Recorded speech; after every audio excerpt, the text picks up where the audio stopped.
Eddy currents, बेटा हमने अभी तक ये पढ़ा कि करंट हमेशा सर्किट में फ्लो करती है, किसी क्लोज सर्किट में करंट का फ्लो होता है। अभी चाहे हम करंट इलेक्ट्रिसिटी की बात करें, हम सर्किट लेते हैं, की को ऑन करते हैं, बैटरी लगाते हैं, रेजिस्टेंस डिवाइस कुछ भी, की को ऑन करने के बाद करंट स्टार्ट्स फ्लोइंग। ईएमआई में भी हम यही देख रहे हैं कि अगर ओपन सर्किट होगा, उस ओपन सर्किट में ईएमएफ तो होगी बट करंट तभी फ्लो करती है जब क्लोज सर्किट होता है। ठीक है, लेकिन एडी करंट एक साइंटिस्ट थे 1895 में, उन्होंने डिस्कवर किया, साइंटिस्ट का नाम था फोकॉल्ट, इसलिए इनको हम फोकॉल्ट करंट्स भी बोलते हैं। 1895 में इन्होंने ये देखा, ये ऑब्जर्व किया कि करंट किसी मेटल के पीस में भी जनरेट हो सकती है। लाइक अगर हमारे पास कोई, जैसे ये अज्यूम करो ये मेटलिक पीस है, अगर एक मेटल के पीस को किसी चेंजिंग मैग्नेटिक फील्ड में रखा जाए, ये सराउंडिंग रीजन में जो मैग्नेटिक फील्ड है वो यूनिफॉर्म नहीं है, it is changing, it is इधर इंक्रीजिंग और डिक्रीजिंग। तो जब भी किसी bulk piece of metal, it is not a circuit, it is just a piece of metal, तो इस बल्क पीस ऑफ मेटल को, जैसे ये कोई metallic, this is some piece of metal,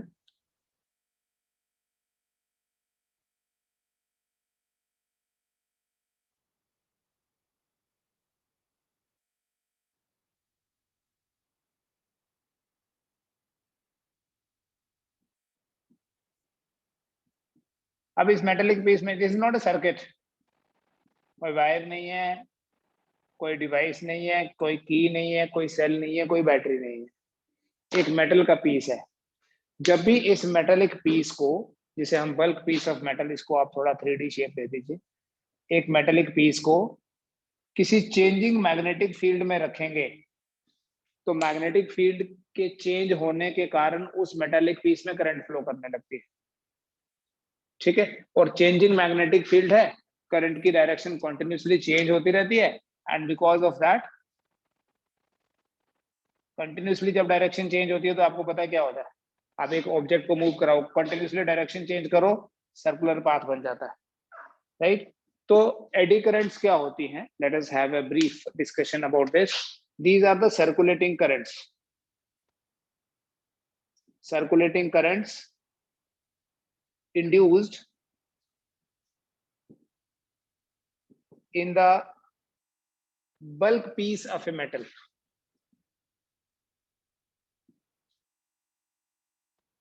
और कब होंगी, when the metal is placed in a changing magnetic field. अगर किसी मेटेलिक पीस को चेंजिंग मैग्नेटिक फील्ड में रखें तो उस मेटेलिक पीस के अंदर सर्कुलेटिंग करंट्स फ्लो करती हैं। These circulating currents are called as eddy currents. These are the circulating currents जो within the bulk piece of metal flow करने लगती। These are called as induced in the bulk piece of a metal. These are called as a eddy currents. ठीक है, since ये circulating currents जो हैं, they look like eddies. Eddy होता है बेटा whirlpools. Eddies are whirlpools. Whirlpools मतलब ripples. Like this. ठीक है, इसलिए इनको एडी करंट्स बोलते हैं। इनको फोकॉल्ट करंट भी बोलते हैं बिकॉज फोकॉल्ट ने इनको डिस्कवर किया था। और मेटल में ही क्यों इसकी बात करते हैं, क्योंकि मेटल का रेजिस्टेंस कम होता है, large number of electrons are available for conduction. Resistance कम होने के कारण इनका जो मैग्नीट्यूड है वो ज्यादा होता है। अच्छा, कैसे पता चला करंट फ्लो करती है? बेसिकली क्या होता है, ऑब्जर्वेशन देखो क्या है। करंट का एक इफेक्ट है जिसे बोलते हैं heating effect of current. Heating effect of current का क्या मतलब है कि जब भी करंट फ्लो करती है हीट प्रोड्यूस होती है। तो जब एक मेटल को किसी चेंजिंग फील्ड में रखा गया तो ये ऑब्जर्व हुआ कि वो मेटल तो गर्म हो गया। अब मेटल का गर्म होना, मेटल में हीट प्रोड्यूस होना, इस चीज का कंफर्मेशन है कि इसमें कोई ना कोई करंट फ्लो कर रही होगी। कोई सर्किट नहीं है, ठीक है, कोई डिवाइस नहीं है, कोई अप्लायंस नहीं है, nothing, just a piece of metal. उस मेटेलिक पीस में करंट फ्लो करने लगती है। अगर चेंजिंग मैग्नेटिक फील्ड होगा तो, अगर ये यूनिफॉर्म मैग्नेटिक फील्ड है, then there is no such observation, then there is no such heating, there is no such current.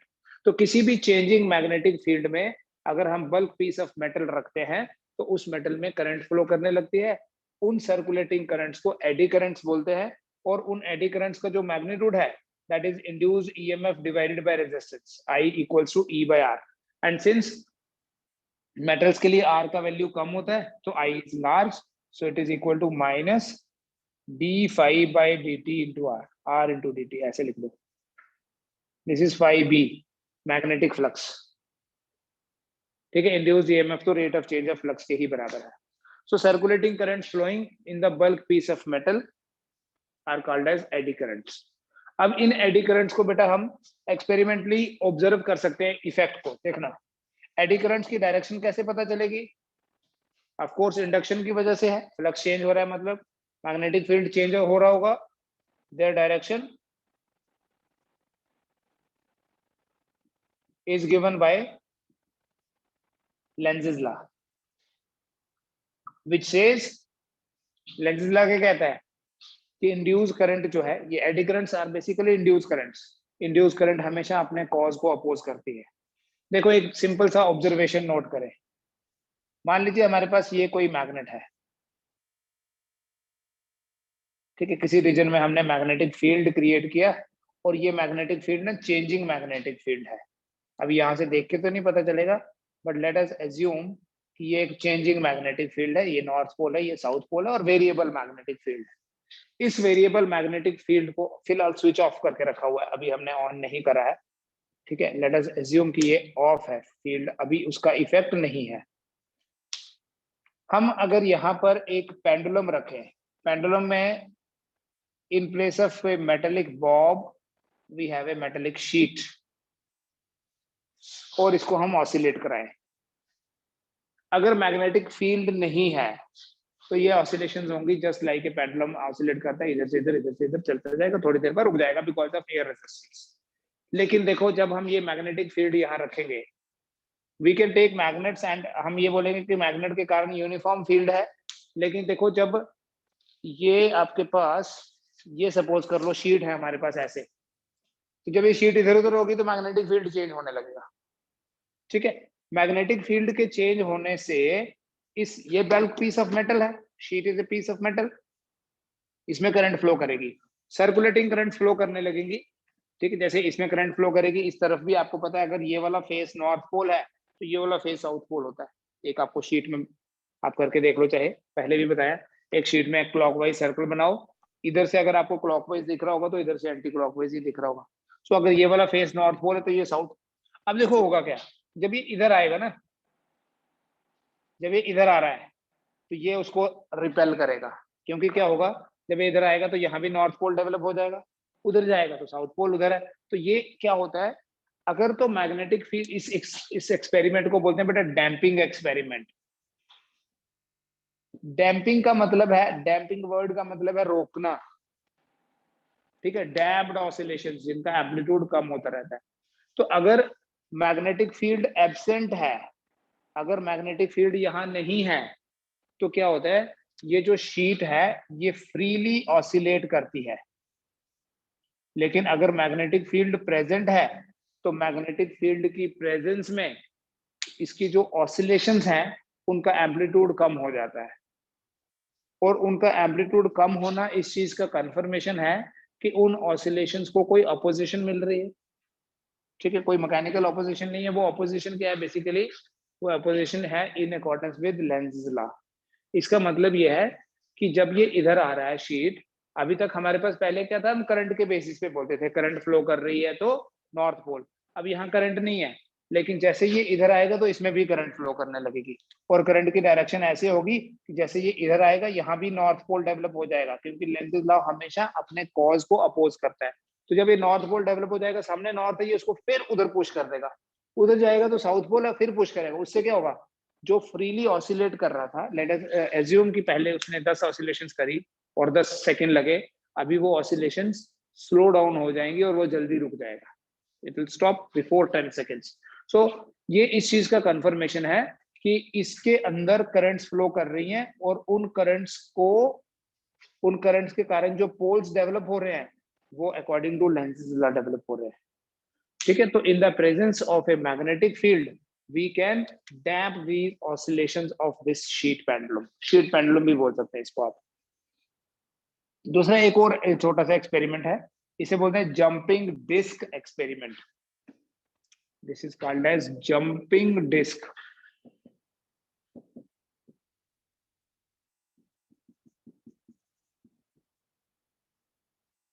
Jumping disc experiment क्या होता है बेटा? इस एक्सपेरिमेंट में देखो, हम क्या करते हैं, एक मेटेलिक कोर लेते हैं,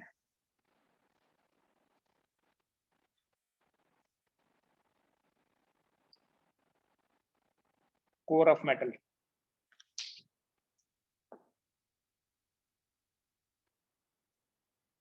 और इस मेटेलिक कोर में क्या करो, कोई एसी का सोर्स लगा दो। इस एसी के सोर्स के कारण क्या होगा, करंट चेंज होने लगेगी। और इसके ऊपर हम क्या करते हैं, एक कोई मेटल की डिस्क रख लेते हैं।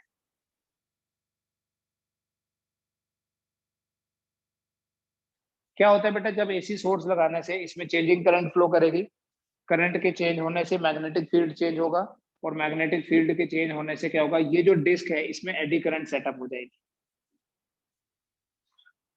इस मेटल की शीट में क्या होगा, एडी करंट सेटअप हो जाएंगी, और उन एडी करंट्स की डायरेक्शन, जो हमारी मेन करंट है, यहाँ करंट ऐसे फ्लो कर रही है। सपोज करो, यहाँ डायग्राम देखना बेटा, जब इस कॉइल में करंट फ्लो करी, सपोज करो ये साउथ पोल बना, तो इस डिस्क का जो लोअर फेस होगा वो भी साउथ पोल बन जाएगा। साउथ पोल बन जाएगा मतलब उसमें भी करंट फ्लो कर रही होगी इन द, ये ऊपर देख रहे हैं तो ऊपर तो हमें उल्टा ही दिखेगा, बट मैं नीचे वाला पोर्शन ही बना रहा हूँ। सपोज अगर इसमें साउथ पोल बना है तो इसमें भी साउथ पोल बनेगा, एंड ये साउथ पोल इसको क्या करेगा, इसको रिपेल करेगा, जंप्स अप इनटू एयर। सो क्या होता है, इस डिस्क में करंट कहां से आ गई? ये डिस्क तो किसी सर्किल के साथ अटैच नहीं थी, ये तो एक कोर के ऊपर रखा था। ये कोर है सपोज, और डिस्क हमने रख दी यहाँ पर, ये ऐसे एक डिस्क रख दी, और यहाँ कॉइलिंग की हुई है। तो जैसे करंट फ्लो करती है डिस्क हवा में जंप करती है, जो इस चीज का कंफर्मेशन है कि इस डिस्क में करंट फ्लो करी होगी। और यहाँ जो सोलेनॉइड है, जो कॉइल है, इसके अपर फेस ने इसके लोअर फेस को रिपेल किया, डिफाइंग ग्रेविटी, अदरवाइज वेट की वजह से तो नीचे आती, तो ग्रेविटी से ज्यादा फोर्स लगाइए, that is why it jumps up in air. तो ये एक्सपेरिमेंटल डेमोन्स्ट्रेशन है, जंपिंग डिस्क एक्सपेरिमेंट, जिसके बेसिस पे ये एक्सपेरिमेंटली हम कंफर्म करते हैं कि there must be some current, और उन करंट्स को एडी करंट्स बोला गया साइंटिफिकली। ठीक है, फोकॉल्ड करंट या एडी करंट्स। तो किसी भी बल्क पीस ऑफ मेटल में जो करंट फ्लो करती है इन the presence of a changing magnetic field, उस करंट को एडी करंट्स बोलते हैं। अब ये जो एडी करंट्स हैं, इनके कुछ एप्लीकेशंस भी बताऊंगा, बट एडी करंट्स कॉज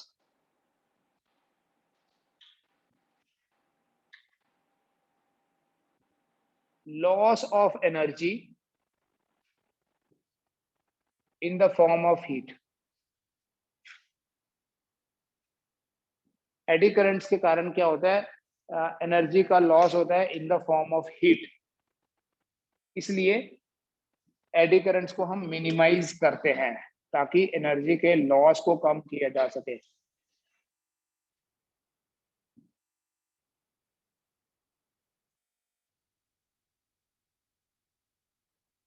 तो एडी करंट्स को कैसे मिनिमाइज करते हैं, देखो, हमारे पास कोई, जहां कहीं भी हमने कोई मेटल की शीट्स यूज करनी है ना, कोई मान लो कोई ऐसा एक्सपेरिमेंट है, ट्रांसफार्मर में, ट्रांसफार्मर का डिजाइनिंग होता है तो वहां शीट्स चाहिए होती है। तो अगर ये शीट है, और ट्रांसफार्मर वैसे भी it works with AC, alternating current को ही चेंज करता है transformer from one value to another value. तो क्या होता है बेटा, जब करंट चेंज होती है तो इन शीट्स में, अगर जो बीच में लगाई है ट्रांसफार्मर के, इन शीट्स में एडी करंट फ्लो करने लगती है, और जिसकी वजह से क्या होता है, शीट जो है वो गर्म भी हो जाती है और एनर्जी का लॉस होता है। इसलिए ट्रांसफार्मर का जब कोर डिजाइन किया जाता है तो उन शीट्स को क्या किया जाता है, उन शीट्स में स्लॉट्स बनाए जाते हैं, इस तरह की होती हैं वो शीट्स, लाइक फुल बल्क नहीं होता है, कटिंग होती है। वो कटिंग करके इसके ऊपर वाइंडिंग की जाती है, जो कॉपर की वाइंडिंग होती है वो इस तरह से कट बनाते हैं, ई और आई शेप में होता है, and there is slight gap, यहाँ भी गैप है, यहाँ भी गैप है, यहाँ भी इनको टच करने, ये तो है ही सेपरेट है, वैसे भी लेमिनेशन होती है, इसके ऊपर कोटिंग होता है, पेंटिंग। तो ये शीट्स देखो, अगर हमारे पास ये पूरी शीट्स होती तो इसमें तो करंट ऐसे फ्लो करती थी, तो करंट करंट को इफेक्टिवली पाथ मिल रहा है ना, यहाँ पर देखो करंट का पाथ ही कम कर दिया, करंट का पाथ जो है वो रिड्यूस हो गया, ये एयर गैप है, एयर में तो करंट फ्लो नहीं करेगी, करंट तो किस में फ्लो करती है, बल्क पीस ऑफ मेटल, तो इनको इन एयर गैप्स को स्लॉट्स बोलते हैं। ठीक है, तो मिनिमाइज कैसे करते हैं बेटा, एक तो लैमिनेटेड शीट्स यूज करते हैं, लैमिनेटेड शीट्स आर यूज्ड, और दूसरा slots are made in the sheets. इन शीट्स में क्या करते हैं, थिन स्लॉट्स बनाते हैं, और इन स्लॉट्स के कारण क्या होता है, these slots reduce the effective path of eddy currents। In slots के कारण क्या होता है, एडी करंट्स का इफेक्टिवली जो पाथ है वो कम हो जाता है। These sheets reduce the effective path of the eddy currents। और जब इफेक्टिवली पाथ कम हो जाएगा तो करंट भी कम हो जाती है। ठीक है, so we can save energy by making slots in the sheets, slotted sheets use करके।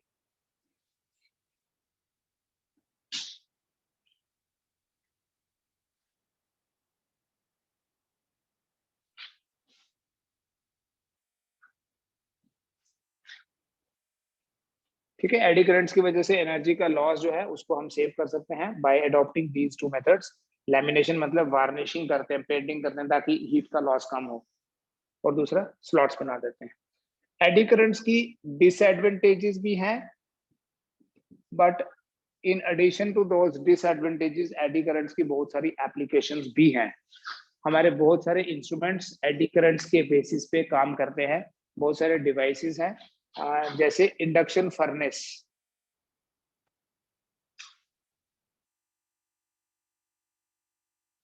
इंडक्शन फर्नेस क्या होता है, इंडक्शन फर्नेस एक मेटल का चैम्बर है, उस मेटल के चैम्बर के अंदर क्या होता है, ओर रखे होते हैं, नेचुरली अकरिंग ओर्स, ओर से मेटल को सब्ट्रैक्ट ये करना है, सेपरेट करना है, तो क्या करते हैं उस इंडक्शन फर्नेस में क्या है, मेटल का चैम्बर है, सराउंडिंग रीजन में स्ट्रॉन्ग मैग्नेटिक फील्ड लगाया जाता है और उस मैग्नेटिक फील्ड को चेंज किया जाता है। जब वो वेरिएबल मैग्नेटिक फील्ड में ये फर्नेस है, पूरा चैम्बर है, घूमता है, जैसे आपने देखा होगा माइक्रोवेव में घूमता है ना कोई भी पीस ऑफ यूटेंसिल जो भी रखा है, उस तरह से एक मेटेलिक चैम्बर है जो वेरिएबल मैग्नेटिक फील्ड में प्लेस है। उस वेरिएबल मैग्नेटिक फील्ड में रखने से क्या होता है, उसके अंदर एडी करंट जनरेट होना शुरू हो जाती है, और वो एडी करंट हीट प्रोड्यूस करती है। उस हीट से क्या होता है, वो मेटल मेल्ट हो जाता है जो उसमें है, और में है, तो वो that is separated from the other like जो सब्सटेंसेस होंगे जिनके साथ उसका मिक्सचर होगा। सो इंडक्शन फर्नेस की हेल्प से we can separate metals from the ores, और we can also mix up two metals, दो मेटल रख दिए, ठीक है, उन मेटल्स को मिक्स करना है, एलॉय बनाना है, तो इंडक्शन फर्नेस के अंदर जब हीट प्रोड्यूस होगी एडी करंट्स की वजह से, वो हीट क्या करेगी, उन दोनों मेटल्स को मेल्ट कर देगी and N alloy will be formed. ठीक है, कौन सा एलॉय बनाना है, कितना परसेंट रखना है, जैसे टिन और लेड का बनाना है, 63% टिन 37% लेड, तो उनको उसी हिसाब से प्रोपोर्शनेटली रख के हीट जनरेट करके उनको मिक्स किया जाता है। सो इंडक्शन फर्नेस एक बड़ी इंपॉर्टेंट एप्लीकेशन है। देयर इज अनदर एप्लीकेशन जिसको बोलते हैं dead beat galvanometer. It is called as dead beat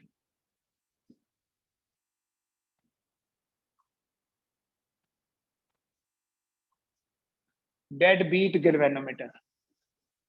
मैं पहले एक बार सारे लिख देता हूँ, ये चलो एक ही करते करते हैं। डेड बीट गैल्वेनोमीटर क्या होता है, एक नॉर्मल गैल्वेनोमीटर क्या होता है, पहले ये सोचते हैं, पहले ये समझते हैं। ठीक है, आल्दो हम उन सबकी कंस्ट्रक्शनल डिटेल्स में नहीं जा सकते। एक नॉर्मल गैल्वेनोमीटर में क्या है, ये नीडल है, करंट फ्लो नहीं कर रही, नीडल यहाँ है, करंट फ्लो करती है, आपको इतना तो पता है कि जितनी ज्यादा करंट फ्लो करेगी उतनी ज्यादा डिफ्लेक्शन होती है, I is directly proportional to alpha. एक रिलेशन भी देखा था। अब मान लो इसमें करंट फ्लो करी और ये यहाँ चला गया, या इसने यहाँ तक ही आना है, इक्विलिब्रियम में क्या है यहाँ तक आके रुक जाए। बट एक्चुअली क्या होता है, जब हम एक्सपेरिमेंट करते हैं एक नॉर्मल गैल्वेनोमीटर के साथ, तो हम ये ऑब्जर्व करते हैं कि जब ये इक्विलिब्रियम पोजीशन में रुकना चाहिए ना, वहां ये थोड़ी देर ऑसिलेट करता है फिर रुकता है, बिकॉज ऑफ इनर्शिया।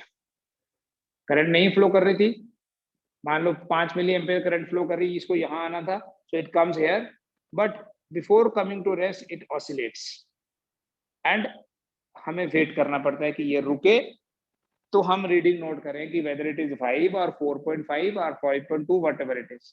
सो एक सिंपल गैल्वेनोमीटर ऐसा होता है कि उसकी नीडल जो है वो इक्विलिब्रियम पोजीशन में एकदम से नहीं रुकती।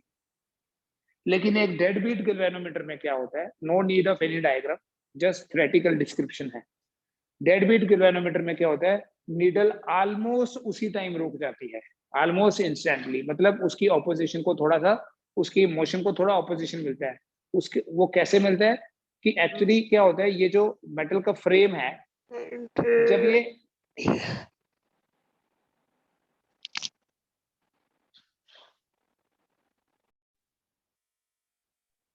तो एक नॉर्मल गैल्वेनोमीटर में क्या होगा, ये जो हमारी नीडल होती है, it oscillates for a while before coming to rest.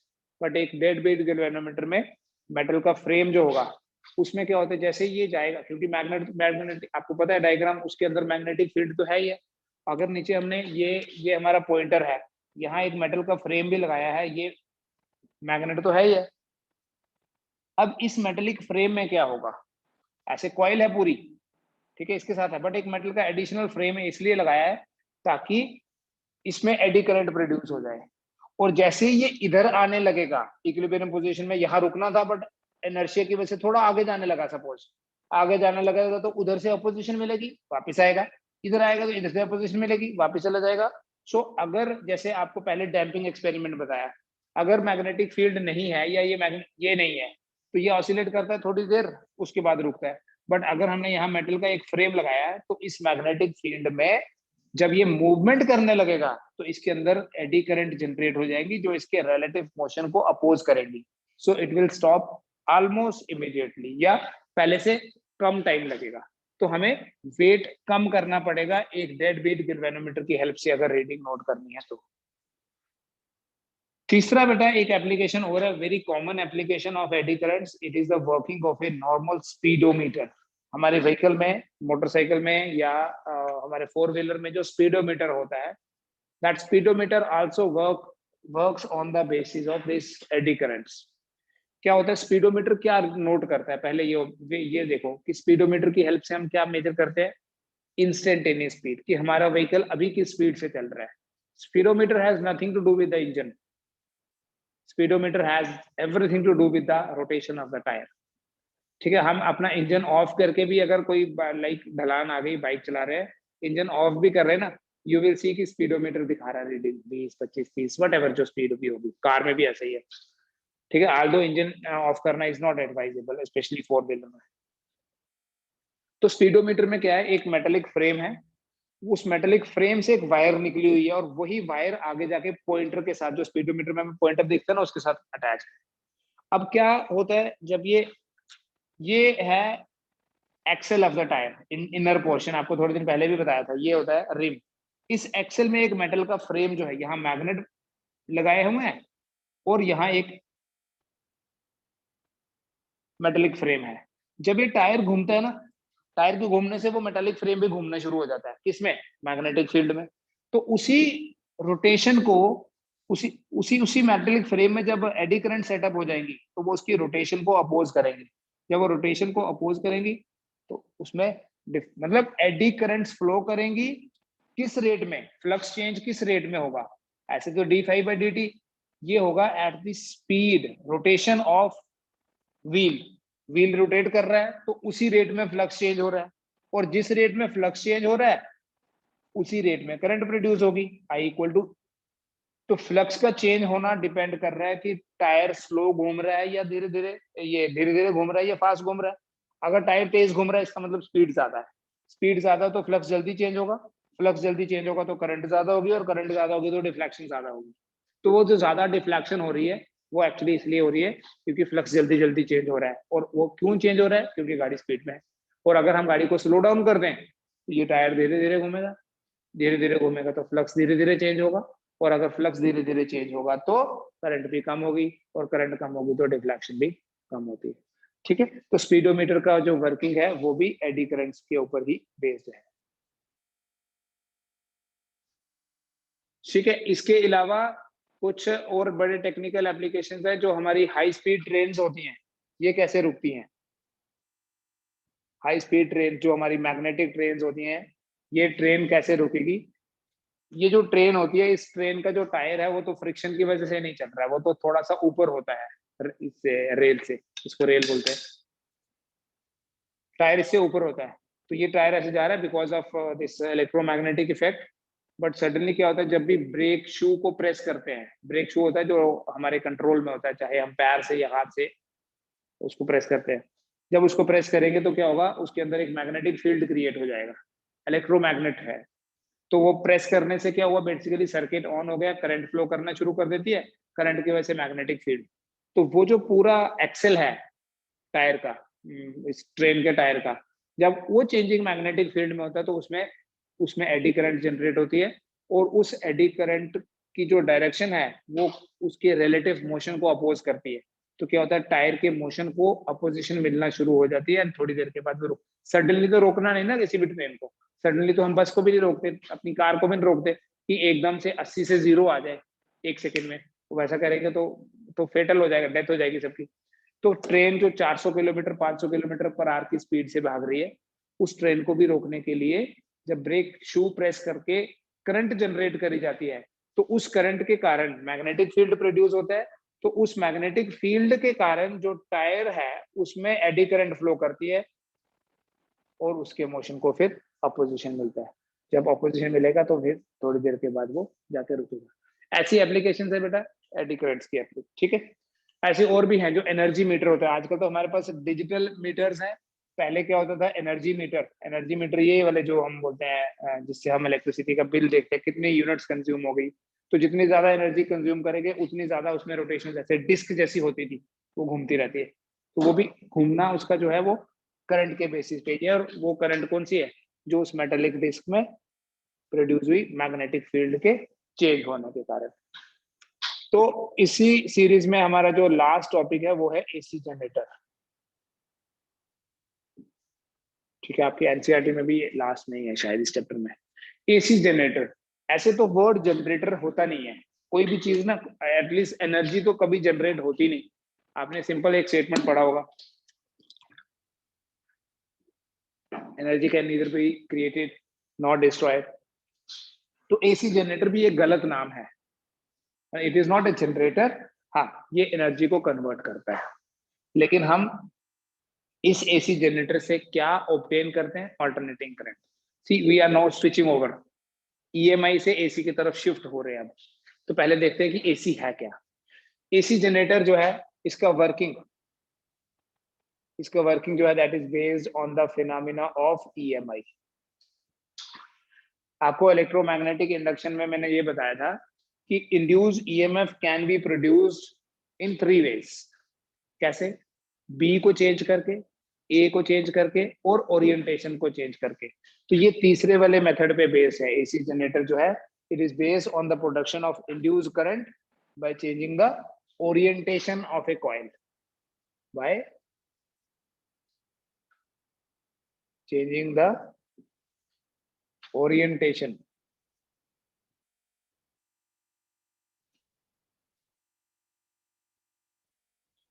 induced EMF can be produced by changing the orientation of coil. Coil की ओरिएंटेशन चेंज करते हैं, जो कॉइल की रिलेटिव पोजीशन चेंज करते हैं। ठीक है, तो बेसिकली ये क्या करता है, ये AC generator basically mechanical energy को कन्वर्ट करता है इनटू इलेक्ट्रिकल एनर्जी।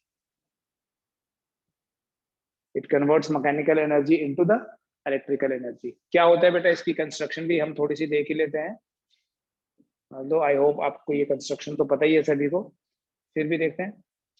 इसमें बेटा एक कॉइल होती है,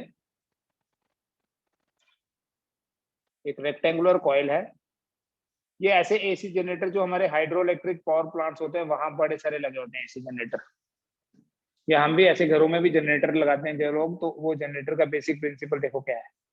we have a uniform magnetic field created by these magnetic pole pieces, और एक रेक्टेंगुलर कॉइल होती है, कुछ भी नाम दे दो, ये नॉर्थ एंड साउथ को एस डैश बोल देता हूँ। ये रेक्टेंगुलर कॉइल है आपके पास पी क्यू, इसमें क्या चीज अंडरस्टैंड करनी है वो भी बताऊंगा, यहाँ डायग्राम तो देख ही लेंगे। यहाँ फिर क्या है बेटा, स्लाइड कॉन्टैक्ट होता है, कार्बन ब्रशेस होते हैं, और स्लाइड कॉन्टैक्ट होता है, मतलब एक्चुअल वो पूरा वो नहीं है, उसको टैप नहीं किया हुआ है, जस्ट टचिंग।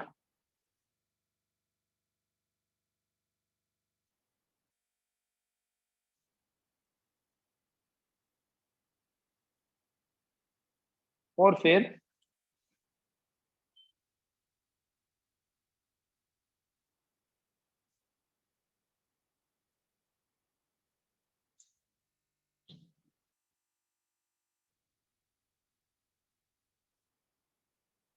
ये इनको बोलते हैं कार्बन ब्रशेस से B1 एंड B2। और ये जो रिंग्स हैं, ये रिंग कंप्लीट होता है, सर्कुलर रिंग होते हैं, S1 S2 में लिख रहा हूँ। और यहाँ लगा होता है कोई डिवाइस, डिवाइस मतलब सम रेजिस्टेंस जिसमें हम चाहते हैं कि करंट फ्लो करे। कोई सेल नहीं है, कोई बैटरी नहीं है, ठीक है, कोई भी लोड रेजिस्टेंस लिख लेता हूँ RL। लोड रेजिस्टेंस क्या हुआ, बल्ब हुआ, कोई फैन होगा, कुछ भी, एनीथिंग जिसको करंट चाहिए। तो इस कॉइल को रोटेट किया जाता है, ठीक है, with the help of certain mechanism. जैसे आपने देखा होगा, हम घरों में भी जो जनरेटर होता है उसको हम पहले, बड़ा सा जनरेटर आपने शादी में भी देखा होगा, तो पहले क्या करते हैं, उसको हैंडल के साथ घुमाते हैं अंदर। एक बार घूमता है, इनर्शिया ऑफ रेस्ट है ना, मोशन में लाना मुश्किल है, तो पहले खुद जोर लगा के घुमाते हैं। जब घूमता है तो उसके बाद क्या होता है, वो पेट्रोल डीजल LPG जो भी उसका है फ्यूल, उसकी हेल्प से वो कॉइल कंटिन्यूसली घूमती जाती है। और कॉइल के घूमने से क्या होता है, कॉइल के घूमने से ये बल्ब ऑन रहेगा, जितनी देर कॉइल घूमती जा रही है बल्ब ऑन है। अब वो सब कैसे हो रहा है वो देखते हैं। कॉइल को घुमाना, उसके लिए अलग मैकेनिज्म है, अभी हम यहाँ यही अज्यूम करेंगे कि कॉइल को घुमा दिया हमने। कैसे घुमा दिया उसका अलग से मैकेनिज्म, मतलब वो मोटर कौन सी है, वो खुद घुमा रहा है कोई आदमी, या पेट्रोल की हेल्प से, या LPG की हेल्प से वो घूमती जा रही है। बट घूमने से हो क्या रहा है वो समझना। घूमने से हो, देखो क्या है, आप जिस भी रूम में जहां कहीं भी बैठे हैं, आप ये एज्यूम कर लो कि लेफ्ट साइड में आपका नॉर्थ पोल है और राइट साइड में आपका साउथ पोल है, ठीक है। एक तरफ नॉर्थ पोल ले लिया, ठीक है, राइट साइड में मैंने नॉर्थ पोल ले लिया, साउथ ले लिया, और लेफ्ट साइड में मैंने, तो ये मेरे पास एक कॉइल है, PQRS नाम इसका रख लेता हूं मैं, just to make the things more clear. PQRS, ठीक है, ये एक रेक्टेंगुलर कॉइल है, ठीक है। मैं यहां से भी बता देता हूँ, ये P है, ये S है, अच्छा मार्किंग तो पहले से ही है, ठीक है, PQR एंड S। क्या होगा, अगर ये वाली दीवार हमारी नॉर्थ है और ये वाला दीवार जो है ये साउथ पोल है, तो यहाँ मैग्नेटिक फील्ड लाइंस हुई ऐसे, मैग्नेटिक फील्ड लाइंस नॉर्थ से स्टार्ट होती है, साउथ पे खत्म होती है। तो ये कॉइल पहले ऐसे है, जब ये कॉइल ऐसे है, कोई भी फ्लक्स नहीं क्रॉस कर रहा है। फ्लक्स क्या होता है, the field lines crossing normal to the area, तो यहाँ से फ्लक्स निकल गया, यहाँ से फ्लक्स निकल गया, इधर तो आया ही नहीं कुछ भी, no flux is there, so no current is there. तो हम कॉइल को रोटेशन देखो, समझना, धीरे धीरे समझाऊंगा। कॉइल की रोटेशन दी ऐसे, तो फ्लक्स बढ़ने लगा, लाइंस क्रॉस होने लगी, लाइन क्रॉस होने लगी, करने लगी, यहाँ जाके फ्लक्स मैक्सिमम हो गया। उसके बाद क्या हुआ, फिर कम होने लगा, और यहाँ के फिर जीरो हो गया, और ये हो गई आधी रोटेशन। कैसे, देखो, पहले आपके सामने ये बुक का फ्रंट पेज है, और अभी ये लास्ट पेज है, आधी रोटेशन हो गई। तो आधी रोटेशन के बाद फिर से ऐसे ही घूमता रहेगा, कंटिन्यूसली ऐसे घूमना है। ये आधी रोटेशन हुई, फ्लक्स मैक्सिमम, उसके बाद फ्लक्स फिर जीरो, फिर मैक्सिमम, और फिर जीरो। एक साइकिल कंप्लीट हो गई। एक साइकिल कैसे, देखो फिर से, ये आपके सामने फ्रंट वाला फेस है, डायरेक्शन बताता हूँ बाद में। फ्लक्स, यहाँ फ्लक्स जीरो है, यहाँ फ्लक्स मैक्सिमम हो गया, फिर फ्लक्स जीरो हो गया, फिर मैक्सिमम हो गया, और फिर जीरो हो गया। दो बार मैक्सिमम हुआ, दो बार जीरो हुआ, स्टार्ट होने के, यहाँ 60 है, यहाँ से स्टार्ट हुआ, जीरो से स्टार्ट हुआ, ठीक है, उसको छोड़ो। Maximum zero, maximum zero. लेकिन इन दोनों मैक्सिमम में फर्क क्या है, देखना। जब ये PQ बाहर आ रहा है, मैंने आपको क्या बताया, हम करंट की डायरेक्शन कैसे पता करते हैं, इंड्यूस करंट की, right hand curve rule, Fleming's right hand rule, MBI, जब ये बाहर की तरफ आ रहा है, मैग्नेटिक फील्ड उधर की तरफ है, जब ये कंडक्टर बाहर की तरफ आ रहा है तो करंट ऐसे फ्लो कर रही है। यही समझा था ना, एम बी आई, मैंने बोला ये नॉर्थ पोल है, राइट साइड वाला तो साउथ पोल है, तो कर ये मैग्नेटिक फील्ड की डायरेक्शन, मोशन बाहर की तरफ लाया हमने पी क्यू को बाहर की तरफ, तो करंट फ्लो कर रही है ऐसे। कैसे फ्लो कर रही है current? In clockwise direction, right. उसके बाद जब आधी रोटेशन होगी बेटा, आधी रोटेशन के बाद, पहली आधी रोटेशन के लिए ये पी क्यू बाहर आया, मैक्सिमम हो गया फ्लक्स। फिर आधी रोटेशन के बाद क्या होगा, अब पी क्यू अंदर जाएगा और आर एस बाहर आएगा। जब पी क्यू बाहर आया था तो करंट की डायरेक्शन सी, ऐसे लिखता हूं जैसे बुक में बनाया वैसे लिखता हूं, ये पी है, ये क्यू, ये आर और ये एस, ऐसे लिया हुआ है। जब पी क्यू बाहर आया तो करंट की डायरेक्शन है क्यू से पी, तो क्यू से पी है तो एस टू आर हो गई, उसको मैंने बोला क्लॉकवाइज। हाफ रोटेशन के बाद देखो, अभी आर टू एस हो जाएगी करंट की डायरेक्शन, क्योंकि अभी आर एस बाहर आ रहा है। पी क्यू आर एस, तो अभी क्या हो, आर एस जब ऐसे आएगा तो अब करंट की डायरेक्शन क्या होगी, आर से एस की तरफ। यहां करंट की डायरेक्शन क्या है, अब मैं डायग्राम हिला नहीं सकता यहां से, यहां डायरेक्शन है एस टू आर। जब ये आर एस बाहर आएगा तो इसमें हो जाएगी करंट की ऐसी डायरेक्शन, तो आर टू एस हो जाएगी, फिर करंट ऐसी हो जाएगी। इसका मतलब ये हुआ कि हर आधी रोटेशन के बाद करंट की डायरेक्शन चेंज हो जाएगी, उसी को एसी बोलते हैं। तो अगर उसको रिप्रेजेंट करना है, मैं अभी तो बना देता हूँ साइन वेव ऐसे, बट मैं मैथमेटिकली अभी प्रूव कराऊंगा कि ये साइन वेव ही क्यों बनी। जो करंट है वो इसी फॉर्म में होगी, टाइम के साथ उसका ऐसा वेरिएशन होगा।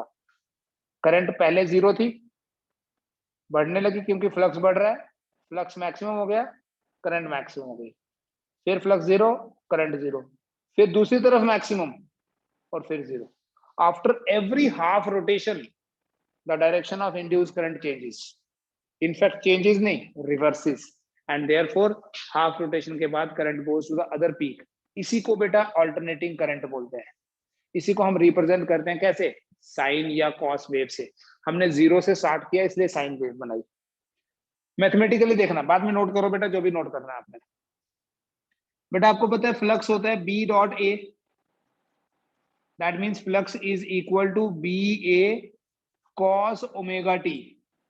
आप बोलोगे हम तो कॉस थीटा लिखते थे, अभी मैं as a function of time लिख रहा हूं। आपको पता है angular velocity is equal to theta upon t, तो थीटा की जगह हम ओमेगा टी भी लिख सकते हैं अगर एंगल की फॉर्म, अगर टाइम की फॉर्म में लिखना है।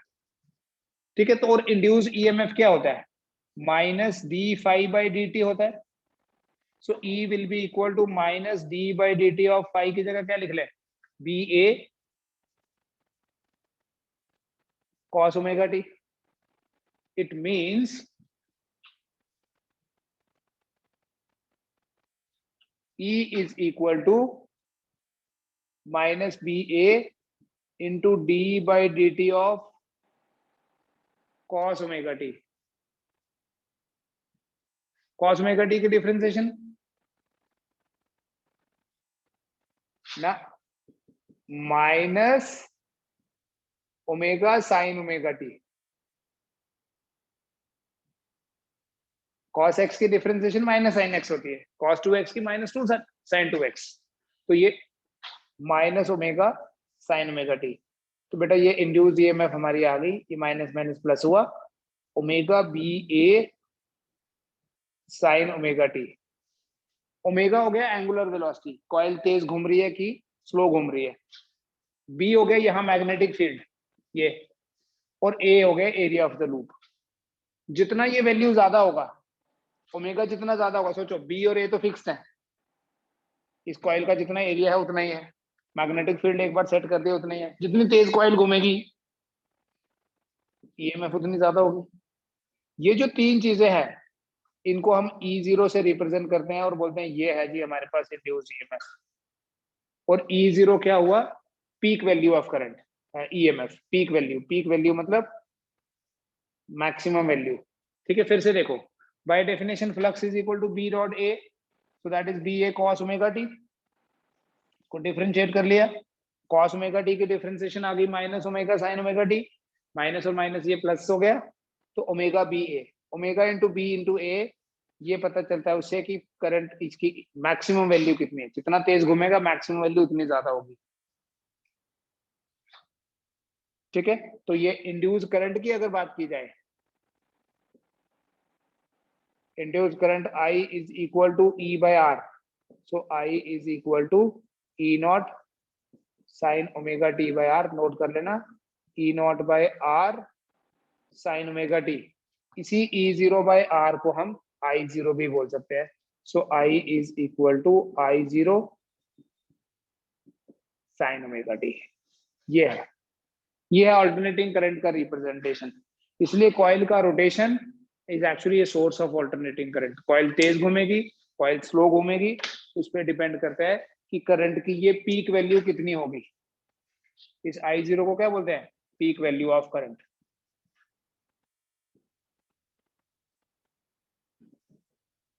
ठीक है, I equal to I naught sine omega T. तो इसलिए जो आउटपुट हमारा रहेगा कॉइल की रोटेशन के हिसाब से, आउटपुट हमारा कैसा होगा, आउटपुट विल बी अल्टरनेटिंग। और हम जो एसी मेंस की बात करते हैं, 50 हर्ट्ज होती है बेटा उसकी फ्रीक्वेंसी। जो हम घरों में एसी अप्लायंसेस यूज करते हैं उसकी फ्रीक्वेंसी 50 हर्ट्ज होती है। तो ये कॉइल का रोटेशन उसी हिसाब से सेट किया जाता है कि फ्रीक्वेंसी इसकी कितनी हो, 50 साइकिल्स पर सेकेंड। तो ये एक साइकिल है। एक साइकिल को अगर देखो, इस इक्वेशन का अगर ग्राफ बनाना है, इस इक्वेशन का अगर ग्राफ बनाना है, so that graph will be like this,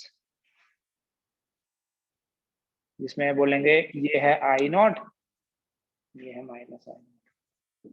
ये करंट और टाइम के बीच में जो ग्राफ होगा, that graph will be in the form of A sine wave. That is the working of AC generator. इसको देखो, इसमें कोई डाउट होगा तो मेरे को बता देना।